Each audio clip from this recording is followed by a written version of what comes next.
All righty then. Good evening, everyone. Ron is after six.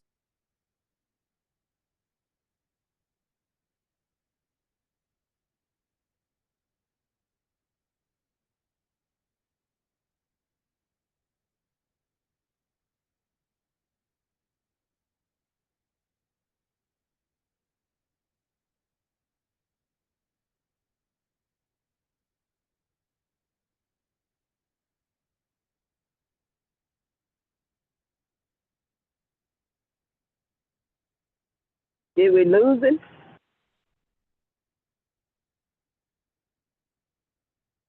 I believe we did.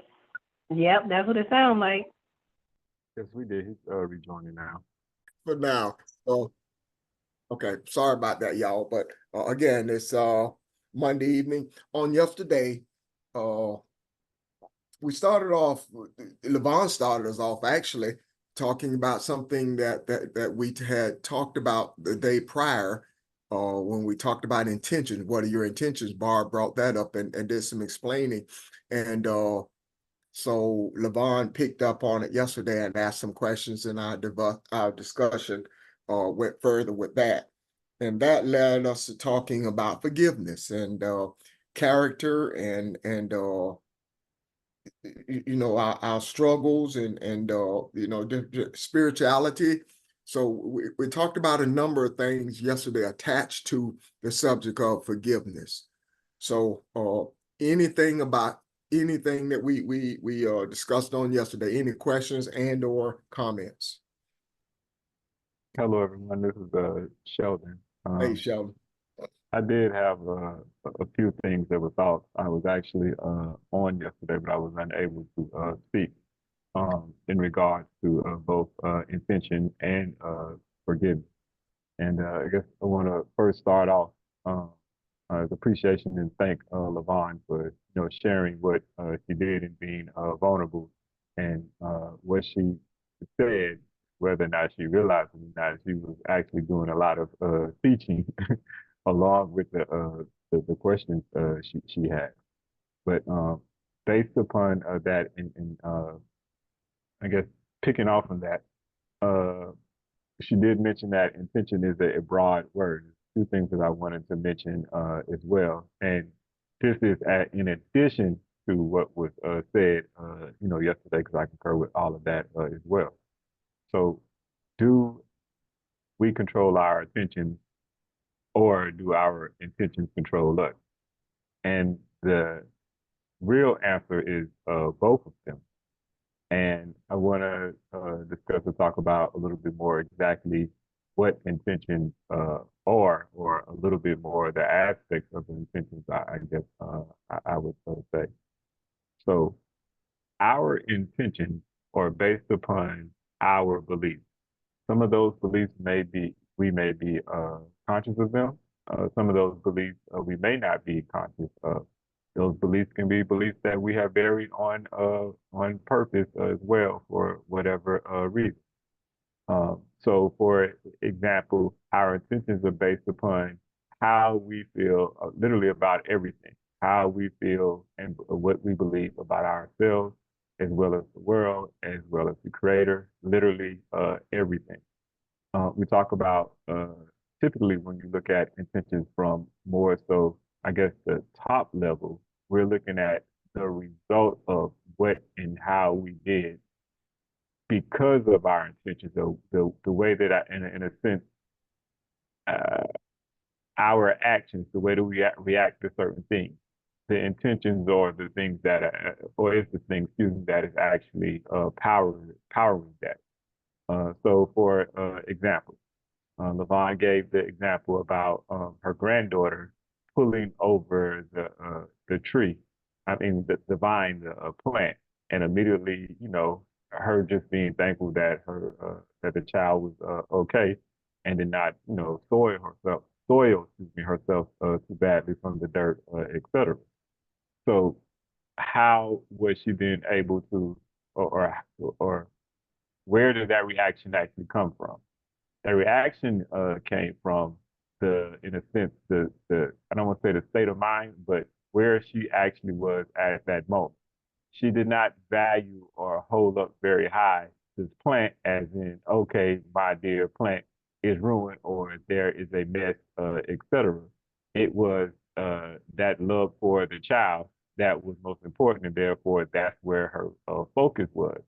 Now, she talked about also constantly asking herself about her intentions, what of her intentions, being very aware of her intentions, even in her meditations, etc.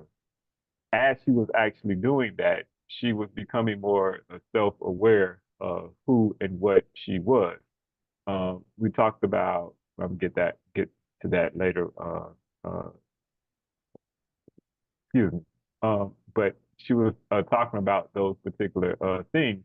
And so there's a constant shifting or a constant balance that was actually going on that she has been working on as it relates to her intention, as it relates to how she sees herself, as it relates to her being a creator, as it relates to what her bigger intention is, what we talk about in here, which is being a creator and having the world of creation in her heart and something that she's actually concerned with. So a lot of what we look at her belief is shifted away from these are my things. I have to protect my self. I have to do this thing for my self. Her concentration has changed. Um, I'm gonna stop right there. Are there any questions or comments? I have more, but I definitely wanted to give others a chance to speak first. I guess one of the things I hear you saying, Sheldon, is because we're individuals with our own experiences, regardless of where we begin, because we're going to begin at different places, uh, the search for truth, if that is your intent, is going to resonate with us. It's going to bring you to the same conclusion or bring us all to the same place at some point or another, regardless of where your beginning is, right? Madam. Yes, exactly. As you just said, and it's a learning process, and it is work, of course, because it takes effort to question yourself.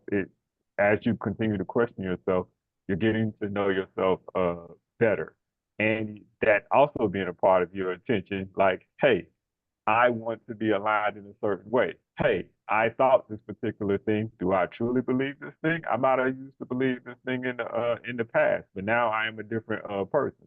Now that belief can be replaced, and I can now go forward with this new belief in place, which is automatically going to have an effect on my intention.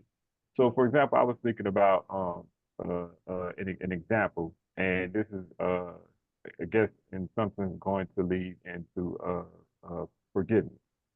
Um, let's say, okay, well, a lot of us on the line, I can certainly say for myself, and I know for sure that I can speak for quite a few people who are tuning in right now, were raised or spent a lot of time in the South. And in doing so, we have definitely encountered very harsh and blatant racism, correct? Now, we talk about seeing the creator in others or working at least towards that, right?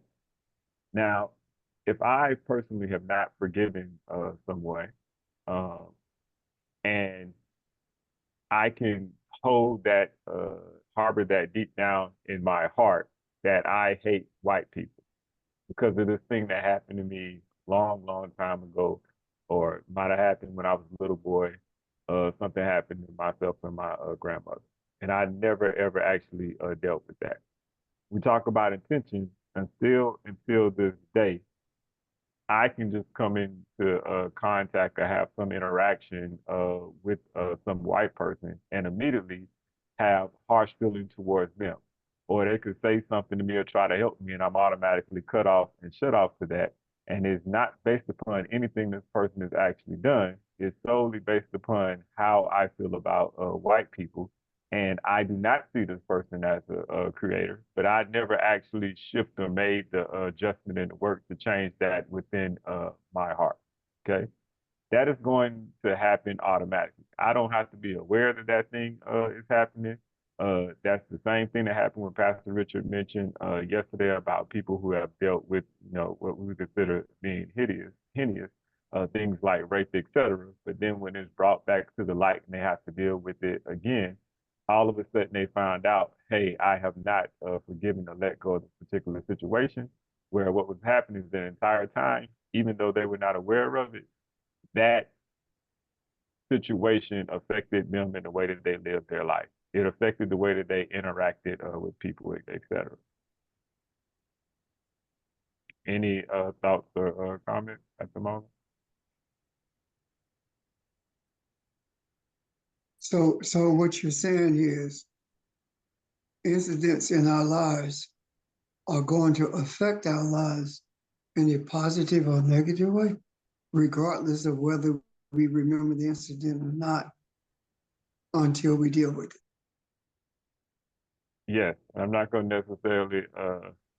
I'm a, I guess, lean a little way a bit from saying positive and negative, but I'm definitely going to say it's a learning experience and more so balancing that it's up to us to actually pay attention to and adjust. And it's only us that can do that inner work and actually make those adjustments.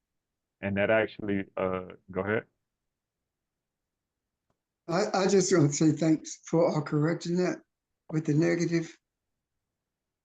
Oh, okay. Yeah. I would suppose what makes it positive or negative is how you react to it, or if it does get your attention for correction. Well, when he said that Uh-huh. just now, what dawned on me was it is simply a learning experience, because whether we deem it to be, if we deem it to be negative, we don't learn anything. Yeah, It's something we want to stay away from. Does that make sense? yeah. Yeah, So, you're but right. however, if we see everything as a learning experience, then there is nothing negative in our sense of talking about negativity. That's what I thought was being said. Yeah, Yeah. I see that. Yeah.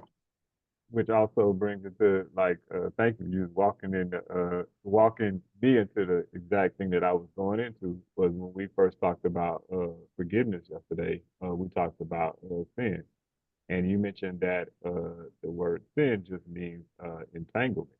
And so then what do we mean by an entanglement? We just mean that there is no balance in that particular situation. And you think of like illness in the body where the body is adjusting and trying to get back to a healthy state of balance or a normal state of balance. You think about there's not a natural flow. There's some type of impediment that is actually clogging things up, etc. That is all that sin is. So when we talk about sin is not just something when we talk about these physical things that are actually done or what we were taught more so in the Bible. That same person who was, in a sense, harsh as it is, raped and unable to actually get over it, then leads to themselves being out of balance. And as I was saying, going back to positive and negative, that's automatically something that, in a sense, if we're looking at it that way, is a positive because it is an opportunity, it's actually a learning experience. Go ahead. Yeah, I want to back you up. Okay. You said get over the rape. It's more of getting through it, Yes. moving forward from it as opposed to getting over it. Thank you for correcting me on that. And yes, we don't want to be well, we don't want to I guess take the significance away from that at all. I didn't realize that I was said. I'm glad you stopped me on that. It is working through that way. All the things that we're talking about, it takes effort. It's not a matter of just clicking some switch, jumping in there, clicking your heels or something like that. We're actually talking about inner work on ourselves. That's how these things actually take take place. It takes effort. Um, so we're talking about we talk about balance, we talk about sin and entanglement. We talk about there's not a natural flow. In some type of way, that flow is actually inhibited at that particular moment. Okay. Then, are there any questions or thoughts at this moment? I have a thought. Um, when you said we teach ourselves, that kind of struck me because and what you were just saying just now about the inner work we do.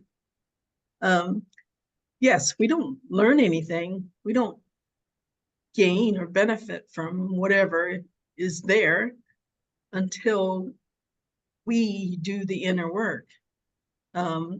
Like going back to that saying from Thomas, when the two become one, when the heart and the mind, or the subconscious and the conscious, or whatever the two are, when they become one, then you're able to actually benefit from whatever is out there for you, or whatever the situation is. And if you can't come to that kind of balance, then you don't gain anything. You don't necessarily lose anything either, but you don't move forward, in other words. Yeah, and when Pastor Richard mentioned yesterday about people tied deeply into religion are not typically actually participating in true forgiveness, it is because that missing piece that you just talked about, which is actually doing the inner work. It's not just saying that I actually forgive someone or I forgive myself. It is actually truly adjusting or changing your heart in a way that you truly know that you haven't, you've forgiven, and it's actually become a part of you. You have been transformed when we forgive anything, whether it be something outside of something that we perceive in the world, whether it be ourselves, etc. We actually transform. Going back to that entanglement that we talk about, that entanglement is actually loosened. If you want to think about a rope in a knot, now that rope no longer has a knot. That is what is actually taking place, and that is the only way to actually have true forgiveness. Comments or thoughts at the moment? Okay. Now, going further as it relates to forgiveness and what forgiveness actually does for the person as well as the other person, and the way that I thought about it yesterday when we were being talked about is that forgiveness also nurtures. Forgiveness is like an ointment to the person, even if they were in a situation, the victim.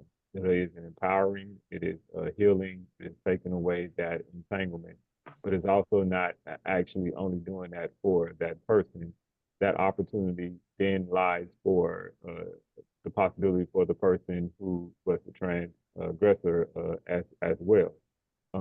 That person is then, in a sense, being seen and told that they are even better than the thing that they did as a mirror. Now, whether or not they actually accept that, that is on them, and that's up to their free will to actually do so. But it is an opportunity. So you think about going back to like a week ago, we were talking about plants. That those nurturing ingredients are actually put out there in the macro and available then to that person. We talk about on the opposite end, harboring how even forgiveness, unforgiveness is extremely bad. Oh, that was a comment at the moment? Okay. Holding on to unforgiveness and holding on to hate, harboring that within is essentially in a sense, cooking or making that particular thing within the self and body stronger. And when we talk about going back to where we first started intentions, now that person's entire life then is then more so directed by hatred. And that hatred is not just there for whatever that, direct individual where that hatred may have come from within that person, but it bleeds over and is projected throughout their entire lives. It is projected also to those, to everyone that they actually come in contact with. Now, it doesn't mean that the person that they come in contact with, because we are actually on all ends of these interactions I'm talking about. It's not necessary that the person that they come in contact with has to accept or even acknowledge that hatred, but it's there. And so, in a sense, their life has been transformed or into hatred, or at the very least, um, they are unable for their life not to be filled with hatred just because they cannot let go. And that all comes from not forgetting. Thoughts or questions at the moment? Yeah, I have a thought, a statement rather. I did mention this when we talked about forgiveness yesterday, because I didn't think of it. We think you don't have to, the person who you forgive does not have to be in this earth. They can transition and you still can forgive them. That may sound far-fetched because we have been Christians. Once you are dead, you're not gone. And I've had this experience, my experience has been bringing people, let me back up. People carry pain without regard to whether the person is still in the earth or transition. And I've had opportunity to process people through forgiveness, even though the person that they were forgiven was no longer in the earth. And it had the effect that it was supposed to have. So what I'm saying in essence is this: forgiveness have absolutely nothing to do with time and space. It has nothing to do with this physical world. True nature of forgiveness is 100% spiritual. And that is the only reason that we are able to process someone through forgiveness, even though the assailant is no longer living in this earth. That's all I want to say. Any questions about that? What about the person who doesn't know that he even offended you? It doesn't matter. If the person did not know it, you still can forgive them. And actually, even if the person doesn't know that that they offended you, it's absolutely still needed. It's necessary for ourselves.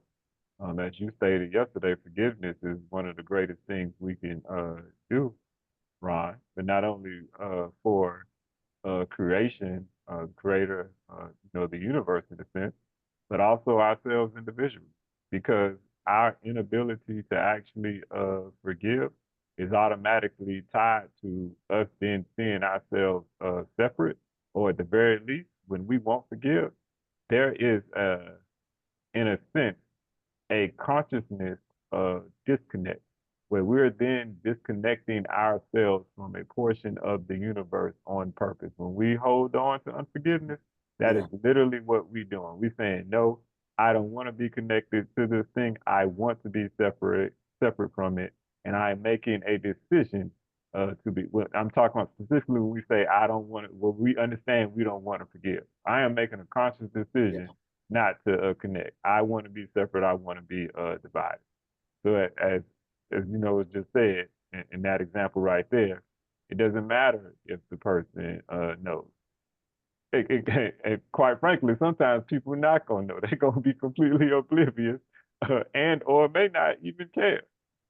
But it's still important to do that. Our forgiveness is not, can't just be based upon or not limited to if the defending party has actually sought forgiveness or they are truly apologetic about the matter.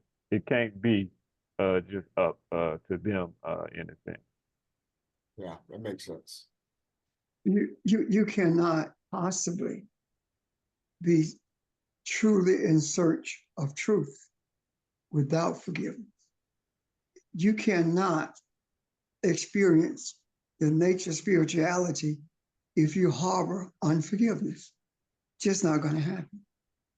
Wherever you were at the point that you chose not to forgive, you'll be stuck there until you do it. It doesn't matter how much you hear us teach.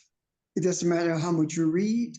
It doesn't matter how much you meditate / pray, whatever you want to call it. Nothing happens because of unforgiveness. We must forgive. That is imperative. How in the world can we talk about we are here for the benefit of humanity and walk with unforgiveness?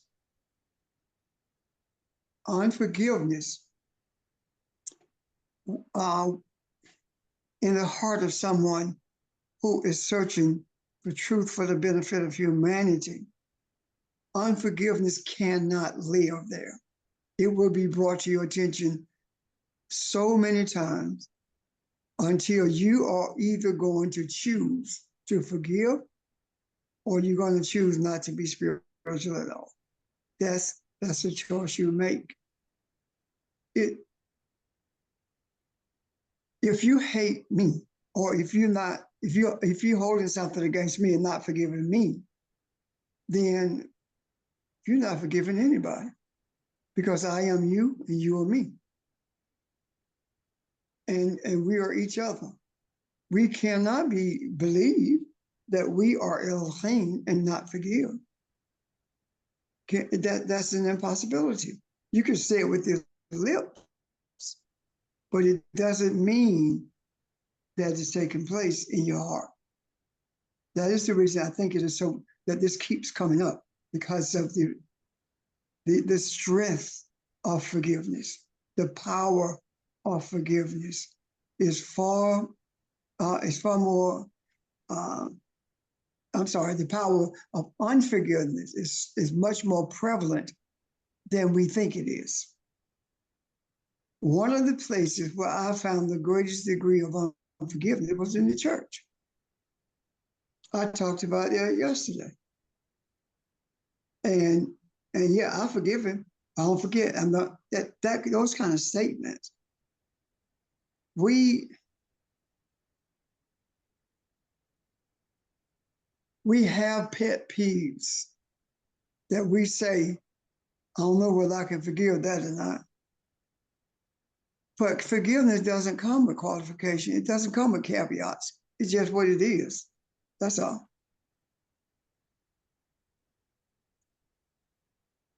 I'm done.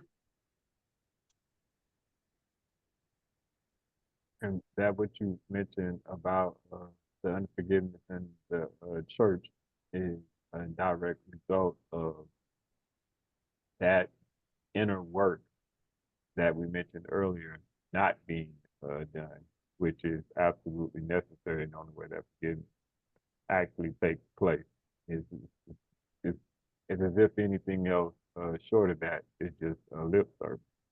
And it's partly because for a large part, forgiveness, actual forgiveness, and what we're talking about right now is also not taught in church. So the people go, and I've witnessed it, myself with my own family, go by thinking that they were doing what they're supposed to do as in saying that I forgive this, I forgive that, and at the same time living with that thing unforgiven for decades, but being told that they actually forgave the right way.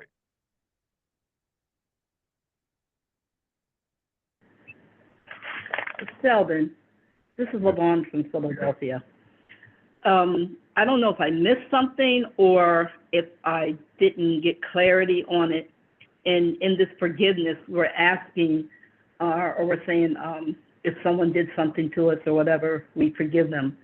How does it go the opposite way, especially since you said sometimes the person may not know that they did something?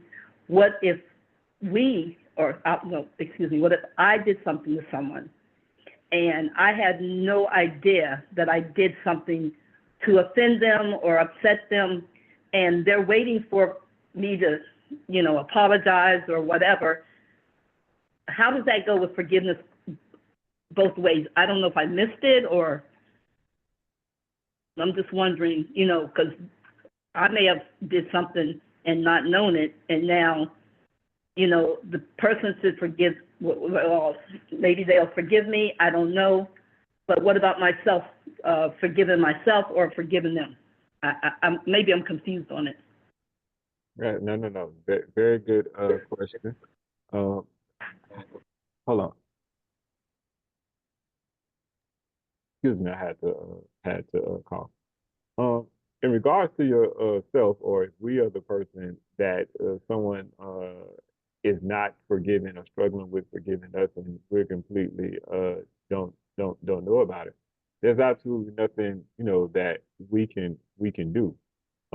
Yesterday when you mentioned about your intentions and being mindful of, or trying to be mindful and doing that work for things that you do and how you react to certain situations, et cetera, that is your work. And so just like how there are going to be situations where we may have to, or going to, not may, we're going to have to be dealt with the situation or opportunity to forgive people who don't know they have trespassed in a sense against us, the same way it's going to happen the other way around. But it's coming upon them, it's their responsibility to do it. It's like no matter what has happened to us by any individual, it is still our responsibility to actually forgive. No matter how bad it is, that is still our responsibility. That is a part of growth. That is a part of not only spirituality, it's actually a part of who and what we are. And to not do that actually holds us back from that. There are going to be situations that is definitely going to happen, Lavon. Any thoughts or comments, statements from anyone else on the matter? Well, on that question by Lavon? When they talk about we have a daily walk, and I wanted to also say this, I thought about this yesterday, Lavon. We are always changing. We're always growing. We're always discovering and rediscovering ourselves. And so in a sense, even our awareness of who and what we are as well, it is changing in real time, both for who we are and what we view and see ourselves as being, with that same work that you were talking about, you were doing yesterday. You're not the same person who you were a month ago. So the thing is to just keep on going, and the fact that you're actually even conscious or aware or even concerned about your trespassing against others is, in a sense, a key. That is you growing at the same time. I'm done. Did that help? Yes, it did. And like yesterday when I said it is work, it has been work. It's not as much work as I'm growing, as I'm coming into who I am. So now it's, I like what Barbara says, it's just be, and so now it's who I am. It's not so much that I got to work at this. it's actually who I am, so thank you. Yes, and when I say about the working to just be, that's correct. When the thing comes to your attention, you simply address it how you see fit, and then you move on. But the thing is it's coming to your attention, and even in that, those underlying beliefs, et cetera, that I was talking about are automatically changing, and your intentions are changing as well. And the thing is you don't necessarily notice it in the moment until you look back and you see yourself reacting to certain situations differently than you would have otherwise in the same exact way you gave that example about your granddaughter. It wasn't until that happened in the moment you was like, oh wow, this is what I would have did in the past. Yes, thank you. Welcome. I guess the one other thing that I wanted to mention that also crossed my mind, or to at least put out there and make sure on the heels of what we've talked about thus far, is as it relates to forgiving others. The same thing applies in the same exact way when it comes to forgiving ourselves.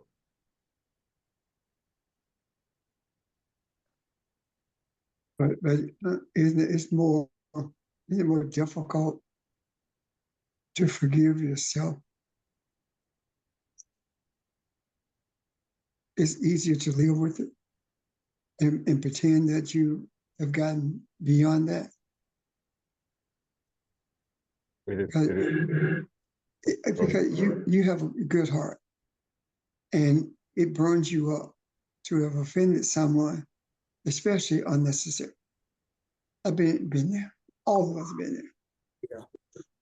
All of us. Yeah, and that requires us being truthful with being truthful with ourselves, and then also extending the same mercy to ourselves that we're talking about extending to others, as it relates to forgiveness. And it also it works both ways in a sense, because as we also continue to practice forgiveness and extending mercy to others, we then set ourselves up for that same mercy also. So it's a practice that goes both ways. Okay. For now. Good discussion.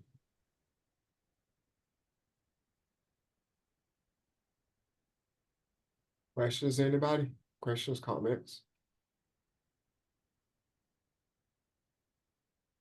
What Pastor and Sheldon said, we keep coming back to this, so this is where the universe keeps leading us. You know, must be a place or a time that we need to bring more clarity to it, or somebody needs to hear it again. Maybe all of us hear it again. So Also, Ron, we are in tumultuous times now. yeah, It's more chaotic than ever. And the universe is preparing us and reminding us how important forgiveness is, maybe because of the things that we're going to experience, or the things that we are going to see take place with our eyes, you know? mm-hmm. And because, you know, there are some horrific things that happens, but maybe there's so many horrific things that are going to take place that we are going to have to be recharged, so to speak, when it comes to forgiveness, without regard to what we are forgiving. Does that make sense? It does, and the question comes up. I believe this without me being able to explain it, because I don't know how to explain it. But I think it is the energy of the African that runs the earth. For example, a lot of times we live in fear of things because of things that our experiences and what have happened in the past. And I think the European picks up on that fear, and that's what keeps that energy going. With that in mind, these things that you're talking about, then we are in a position that we have moved ourselves in a position, or have we, to be forgiveness for the earth, not necessarily these things that you talk about that's going to happen to any one of us individually, but someone has to desire truth and enlightenment in the earth. So could this be our preparation to be that forgiveness and to change that energy in the earth from that of fear and anxiety and depression by being that forgiveness? That fear was instilled in us. And I remember doing my involvement with the Pan-Africanist movement and the nationalist movement. There was no fear. However, there was not fear, not because of spirituality. There was no fear because I was prepared, along with others, of course, to meet that force with whatever it brought to me. And what I'm saying in essence is traveling in the Deep South, dealing with voter registration, etc. I was always strapped. And that means that I was ready to do whatever it took. So I was no different than the ones who were coming after me with a weapon. Therefore, it did nothing to ease the fear in other people. It simply was a selfish move on my part and others, of course. But however, now the fear is removing the fear is different, or facing the fear is different. Facing it is not with the intent of destroying the one who brings the fear or attempts to bring it to me. Through spirituality, we transform the energy. And during those periods earlier in my life, we were not transforming any energy whatsoever. We were actually carrying the same energy. So now I do not believe that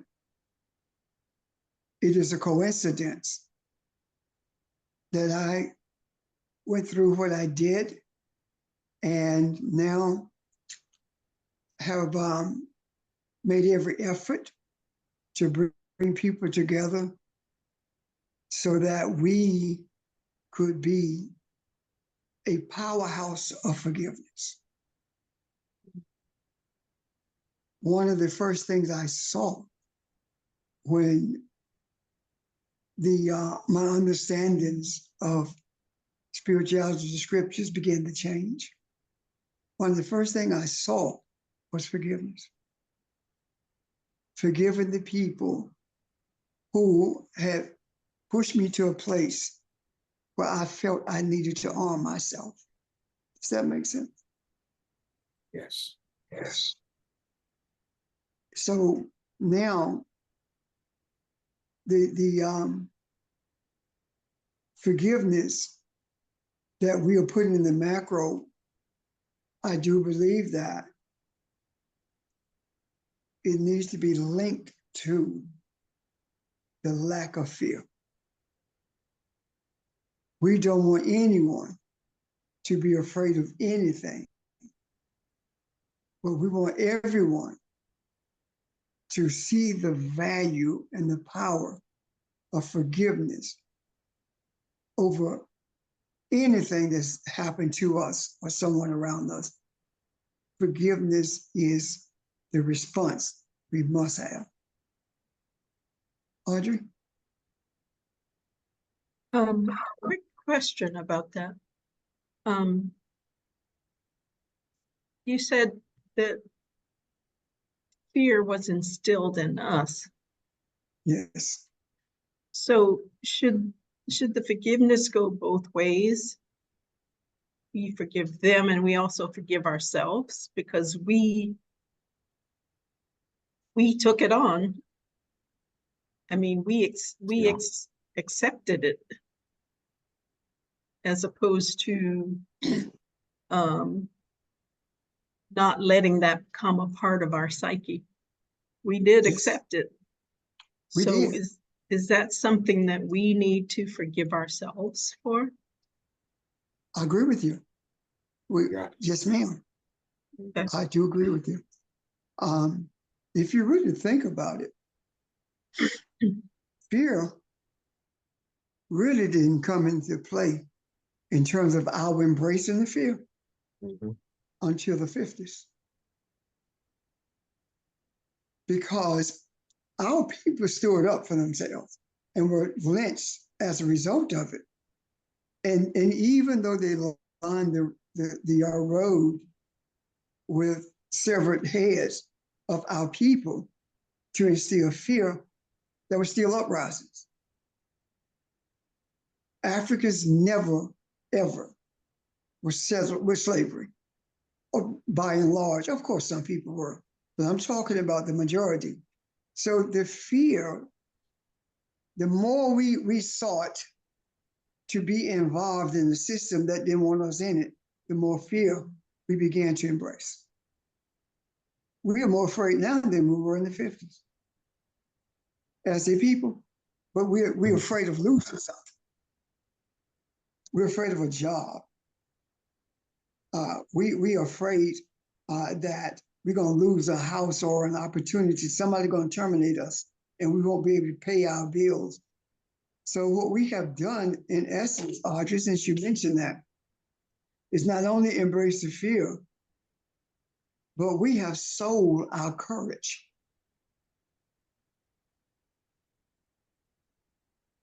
For a house or a car. We've sold our courage for a check. Now, when I talked about us being, when we were in school, it didn't matter to us whether we were suspended from school or not. It didn't matter. It was threatened, but they never did it. That did not matter. If we did not graduate, it didn't matter. If we never got a job, it didn't matter. The only thing that we were focused on was making things better for our people. Now that the gates of the corporate world has been opened a little bit to let a few people in, that fear has shifted from being mutilated to being broke, to being poor. And we are having to go home because your job was taken away from you. And the other part of it is the very people who were our age, who said that we were crazy, the very people our age who did not go along with Martin Luther King, Abernathy, I'm sorry, the NAACP dude, Roy Wilkins, us, the people who rebelled against doing that because they were afraid of their job status. Now, they are the most revolutionary folk in the country in their minds, but not in action. And they're the reason that things were not successful during that time, especially with King, because they rebelled against them. So I agree 100% that we have to forgive ourselves, but also be aware that there's more fear now with the African than has ever been in this country during the time of slavery.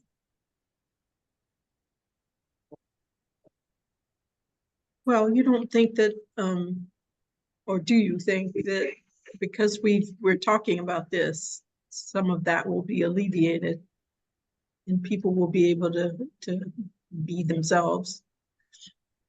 Yes.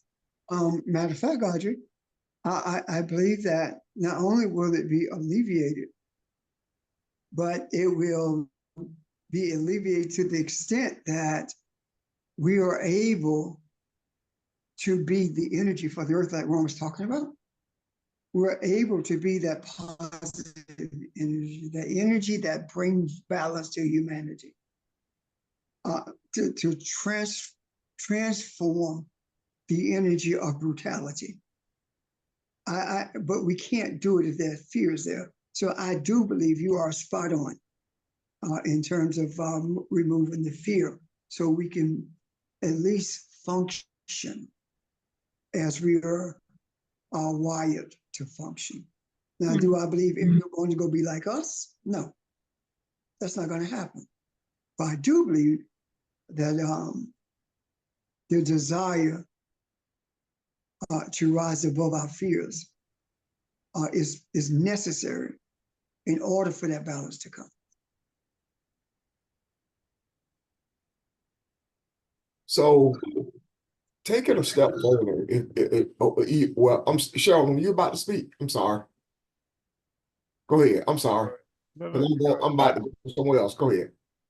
Oh, Professor. We might be about to go to the same place. I wanted to now shift a little bit, and because this started off with forgiveness, and say, okay, what does forgiveness look like in this particular situation? And you know, as an example to talk about, learn from, and go further in. Forgiveness in this example means for us, or not necessarily us, but for those individuals that are walking in fear, to have a restoration, in a sense, and see ourselves, see themselves, everyone to see themselves as restored. And therefore, seeing thyself as restored, seeing and believing that thyself is whole, and therefore that fear does not exist, because the fear in itself is because there's some type of problem, in a sense, or when we think about my creator will not provide for me, or there's some type of doom on the horizon that I'm afraid is going to happen, and I have to actually avoid. I'm gonna stop right there because there's a little bit more that I want to say as well, but I'm gonna stop right there for the moment, and then any thoughts or comments on that. Okay. Going further, when Pastor Richard was talking about during the voter registration and talking about being strapped, et cetera, and having you know, ready to meet that force with violence that he was actually also expecting. The thing that I thought about in that situation was there being, in both of these situations, in a kind of way, an alternate, well, not an alternate, an opposing force to actually meet this other force, which then is the building up of this violent and force all together, and the need of it. And then in the same sense, in a weird way, when Audrey mentioned the fear, in a sense, those two things play along as well, and being opposite. And as that fear is there, that is another entity on the opposite side, which is then able to feed more and more off that fear, which then brings us to a round of being whole. And it's the idea that you don't fight a war, or you don't hate a war, or stop a war with hatred. You actually apply forgiveness or love to the situation, then which then makes that force of separate brokenness no longer to exist, or to the point where it has to actually die down. So in a sense, we feed in or provide um, the opposite thing that is needed for a lot of the stuff, or have in the past for a lot of the things that persist in the world. Did I say that clear Say the enough? latter part again. In the past, we have provided that opposite thing that is needed in the world for the world to be in the condition that it was in, oftentimes without us actually knowing. By how we Okay. viewed our selves or how we were actually even trying to fight it. Because the fact that we're actually even, if you fight anything, you then put yourself on the level of that particular thing. Mindset, belief, etc. You have then made yourself an opponent. So it's like we have changed our selves. And a quick example of that is the idea if you've ever seen an adult acting just like a child, yelling at a 2-year-old.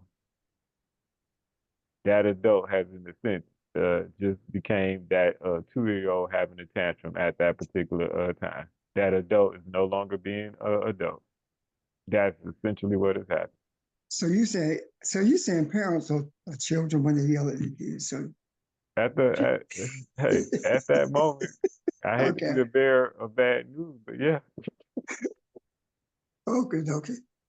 But, Hey, but but no judgment on my part. I'm just speaking objectively and saying, what it is, calling a spade a spade. Yeah. Okay, I'm not saying it's bad. I'm just Yeah. saying yes, you're being an Yeah. excellent child at that particular moment, but Thank with you. a temper tantrum.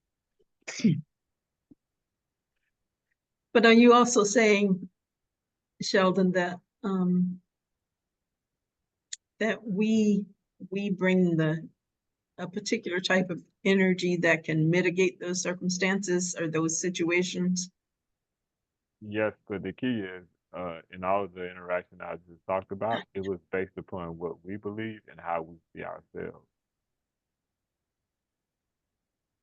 Okay. It's like no, go ahead, Pastor. The only thing I was about to say is we didn't necessarily do it consciously, but we actually willingly became the opposite end or the other participant in the arrangement. We became said- that opposite thing to bring balance. Yeah, but to bring balance to example, when we talk about like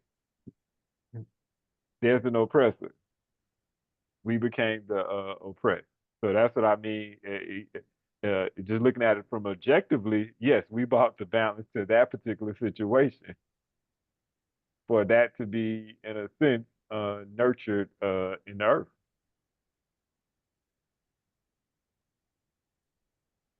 There were a group of enslaved people who were brought to Georgia just before they reached the port. They took over the ship. The enslaved people did, and when they realized that they were too close to the land, to the port rather, to turn. When they got off the ship at the port, the chief led them into the ocean. And all of them drowned. And they were singing as they walked, as the water went over their heads. And no one was able to find a body, even though they saw where they went. What happened to them?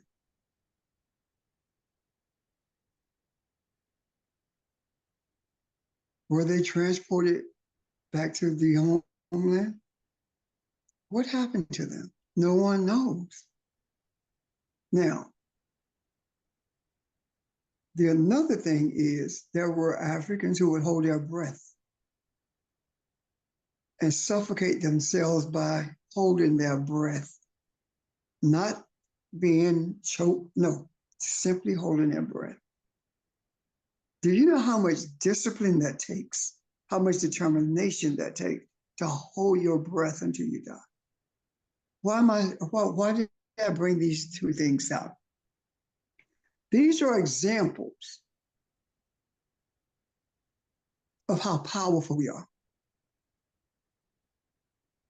These are examples of who we are if we simply embrace who we are totally. When I talked about being in a continuous meditative state,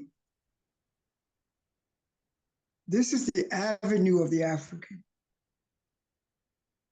Those people walked in that water who followed that chief into that water, every single one of them followed him. And rather than being enslaved, they drowned. Or did they drown? I don't know. Because there's never been any remnants of them found. If someone can hold their breath until they die, why is it that we find it difficult to dispense with principles of religion that has impounded our minds and separated us from ourselves? Why is it we continue to do that? At some point, we must make a realistically separate ourselves from anything that symbolizes the principles that not only enslaved us, but indoctrinated us to the point where we forgot that who we are is still in us. It's possible. It's imperative. It's doable. The question is, how much and what are we willing to sacrifice? How much are we willing to give up to do that? Because everything we are holding on to, we're a slave to it. I'm done. Unless there are questions or comments. I would love to hear a response to that, really. Or not.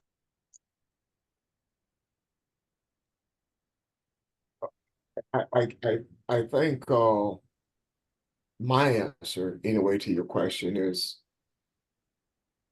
look at where we are. Look at where we've come.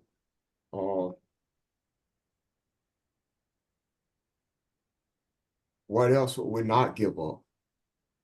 You know, I mean, I I'm think not talking about those who've given up stuff. I'm talking about everyone. When I say we, you see what I'm everybody, talking about? yeah, Yeah, that's what I'm talking about. But especially us, matter of fact, yeah, all of us should be at that place now. As long as we have been traveling, traveling this pathway. As long as we've been there, traveling this pathway, we have been given up, releasing every step of the way. Every step of the way. And now, whether we are thinking about it or not, we no longer speak English. We no longer speak a material language of religiosity or spirituality for that matter. All of our discussions are spiritual. We have begun to process spiritually. The things that, like forgiveness, spiritual. Intention, spiritual. Things that we cannot see. That's where we are now. And I do believe that we definitely need to recognize where we are in that regard, so that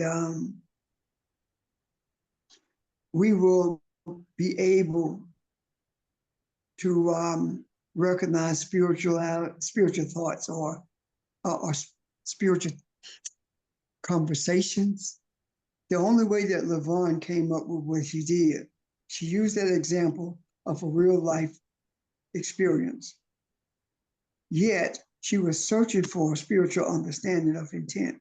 Am I right, LaVon?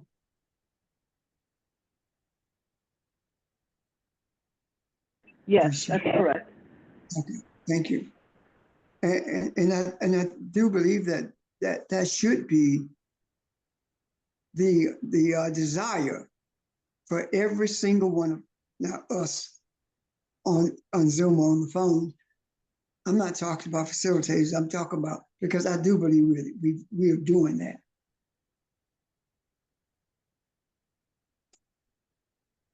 When we do this and commit to it, we are putting it in the macro as well. There is no doubt in my mind that everything that we are talking about, young people are receiving it, or younger people are receiving it, because personally, and I have to speak in reference to my children. Personally, I was talking to one of my daughters, and she says, "Daddy, your children hadn't believed in that Christianity stuff in a long time, but we didn't want to tell you." And I said, "Your daddy has not believed it in a long time too, but he did not bring it up to you. I didn't want to, didn't." So what am I saying? They have conversations like they've been on, that they listening to us. So where's it coming from? Anything that I brought up with her, she responded to it. And the things that she didn't quite understand, I explained it to her. So where did all that come from? To me, that is an example of how powerful our discussions are. And a message as well, saying that there are those who are receiving from the macro. I'm done. Go ahead, Ron. Well, I feel like something was loosened tonight. Something was set free. And I mean the discussion linking intent with forgiveness and fear. Just suppose that fear has a link with what I call all mental illnesses, all the anxieties that go along with that, from depression and everything else. And all of that tonight what felt a jolt. So we didn't just talk about fear. We talked about, and I don't mean to be offensive by calling it mental illness out, but depression and all those other things that come about as a result of you not feeling whole. What if all of that was touched tonight? So it's a refreshing kind of feeling. Just in this conversation, I mean, it's more is taking place than I think we realize. That's what I feel. So we stay tuned and see where we are. I think all of us are mentally ill. I agree. I don't think there's any such thing as vanity. I really don't. Yeah, I think all of us are. I know I am. You are. I am too, obviously. Oh, okay. I thought you were gonna put me out there by myself. But seriously, Yeah, seriously, I do believe that. You I can't, agree. your mind cannot be well and harbor the indoctrination that it has embraced. Yeah. You cannot be well on the one side and treat people the way you've treated them. the killings, the rapes, the taking of everything, and the anxiety that have built up through generation after generation of people of color. I think all of that felt a refreshing breath tonight, is what I'm saying. Yeah, because I don't think it's to that extreme, necessarily to that extreme with the rape and stuff, right? Of course, that creates mental illness because the mind. And I'm talking not just for the people that happen to, I'm talking generational stuff. Oh, okay, Yeah, I got you. just generational stuff. Yeah, Well, yes, and we do have that. yeah, That has been proven. Stress is passed from generation to generation. yes. So, So that's no doubt about that. So I do also think, Ron, in regard to what you just said, we have relieved a lot of stress tonight by putting that in the macro. Stress leads to fear, or fear leads to stress, rather. I'm sorry. Fear leads to stress. If you're afraid that you're going to lose your job, you start stressing. So fear leads to stress. If you're afraid that the Proud Boys are going to show up at your house because of something happening in this election, that leads to stress. Especially if you're not willing to do what they do in terms of defending your family. That's stressful. And even if you are willing to do it, it's still stressful. So fear, our discussion about fear, rather, I think it did have that effect that you're talking about, Ron. I really do. And bringing wellness to mindsets. I do believe that. Good discussion. Good discussion. Any thoughts or questions before we take a pause? Anybody? This should be good meditation, and I especially enjoy the hearing a different layer of fear and of forgiveness, returning to that, and be that we have a week to mull this over and meditate on it. So thank you. Good discussion, everybody. Thank you. Hope everybody have a great week. Okay. Enjoy your week. Thank you. Thank See you. you on Saturday. Yeah. Thank you, everyone. Thank you. See you Bye, Saturday. everybody. Thank you, everyone. Goodbye. Bye-bye.